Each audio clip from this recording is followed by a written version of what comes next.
সিলেট পর্ব শেষে জমে উঠেছে বিপিএল এর পয়েন্ট টেবিলের লড়াই, যেখানে রংপুরের অনেকটাই নিশ্চিত পরবর্তী রাউন্ড। বরিশালকে টপকিয়ে 2 নম্বরে চিটাগাং কিংস। এদিকে খুলনা চিটাগাংয়ের সঙ্গে চলছে রাজশাহীর লড়াই। এদিকে এক জয় নিয়ে নতুন আশা দেখাচ্ছে ঢাকা ক্যাপিটালসও। বিপিএল এর প্রথম রাউন্ড আর ঢাকা পর্ব নিয়ে বিস্তারিত থাকছে প্রতিবেদনে। চলছে এবারে বিপিএল এর 11তম আসর। এবারে বিপিএল এর আসর দিয়ে অফ ফর্মে থাকা বাংলাদেশের একাধিক ব্যাটারি ফর্মে ফিরছেন। ব্যাটে ছড়াচ্ছেন 4-6 ফুলচুরি, পাচ্ছেন অর্ধশত এবং শতকেরও দেখা।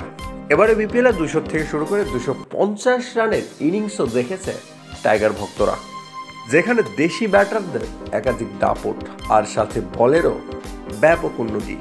এদিকে ঢাকার প্রথম পর্ব শেষে সিলেটের দুর্দান্ত ছিল রংপুর রাইডার্স।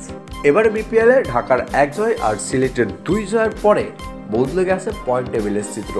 পয়েন্ট টেবিলের তলানি থেকে 1 জয়ে অনেকটা সম্ভাবনা জাগাচ্ছে ঢাকা ক্যাপিটালসও। এ আসলে সবকয়টি ম্যাচ জিতে পরবর্তী রাউন্ড অনেকটাই নিশ্চিত রংপুর রাইডার্সের।